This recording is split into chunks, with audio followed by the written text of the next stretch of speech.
To the name of Jesus. இன்னைக்கு உங்களை பார்க்கறது ரொம்ப சந்தோஷம். இப்போ நிறைய பேருடைய பெரிய ஒரு கேள்வி என்னவா இருக்கும் தெரியுமா?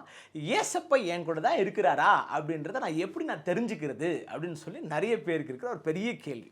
மேஜர் கிறிஸ்டியன்ஸுக்கு இருக்கிற ஒரு பெரிய கேள்வி. சரி, என் லைஃப்பில் நடந்த ஒரு இன்சிடென்ட்டை உங்களுக்கு நான் சொல்லி அதுக்கப்புறம் சில காரியங்களை சொல்ல விரும்புகிறேன்.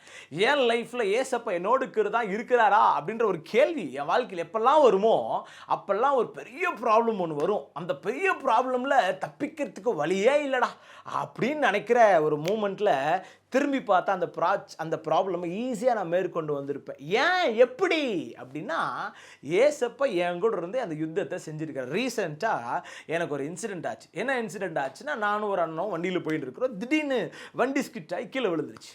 கீழே விழுந்தோன்னா அந்த வண்டிக்கு, அந்த அண்ணனுடைய வண்டியில் பெரிய ப்ராப்ளம். அந்த அண்ணனுக்கு கை காலெல்லாம் ஸ்க்ராட்சிச்சு.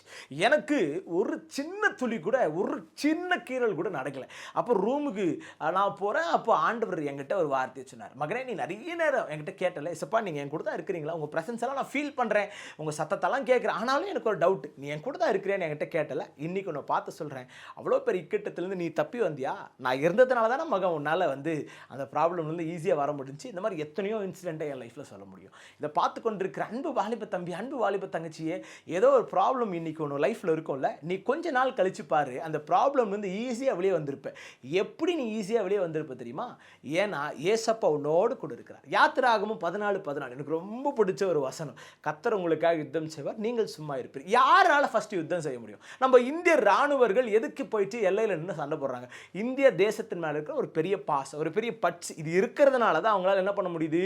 இந்திய தேசத்துக்காக போயிட்டு நின்று ஃபைட் பண்ண முடியுது. அதே தான் நம்ம ஏசப்பா ஏன் நம்மளுக்காக யுத்தம் பண்றாரு, ஏன் நம்மளுக்காக சண்டை செஞ்சு நமக்கான வெற்றியை எடுத்து கொடுக்குறாருன்னா, நம்ம மேல பெரிய பாசம், அளவற்ற ஒரு பெரிய பாசம்.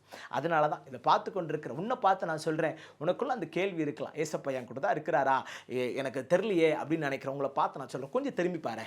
ஏதோ ஒரு பெரிய ப்ராப்ளம் உனக்கு வந்திருக்கும்ல, அந்த ப்ராப்ளம்ல அவ்வளோதான் முடிஞ்சிருச்சு, இந்த ப்ராப்ளம் விட்டு என்னால் வெளியெல்லாம் வர முடியாது அப்படின்னு நீ நினச்சிருந்துருப்ப. ஆனால் இன்னைக்கு அந்த ப்ராப்ளம்லேருந்து ஈஸியாக வெளியே வந்து சூப்பராக இன்றைக்கி வாழ்ந்து ஒரு பெரிய பொசிஷனுக்கு வந்துடல. இது எப்படி வந்துட்டேன்? உன்னால் செய்ய முடிஞ்சிச்சா? உன்னோட பலத்தினால் நடத்த முடிஞ்சிச்சா? நான் சொல்கிறேன், இல்லை, இயேசுவால். அதனால தான் இன்றைக்கி நான் உன்னை பார்த்து நான் சொல்கிற ஒரு வார்த்தை என்ன தெரியுமா?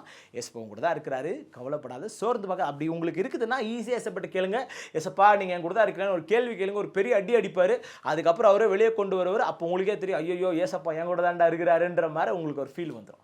சரியா? அதனால் சோர்ந்து பார்க்காத, ஏசப்பா உங்க கூட இருக்கிறாரு, உங்கள் கரத்தை பிடிக்கிறாரு, உனக்கு பிடிச்சி அவர் நடத்துறதை உன் லைஃப்பில் பார்ப்பேன். தேங்க்ஸ் ஃபார் வாட்சிங் this. God bless you. See you in the next video. Other than signing out, Dan Prakash. Love you all.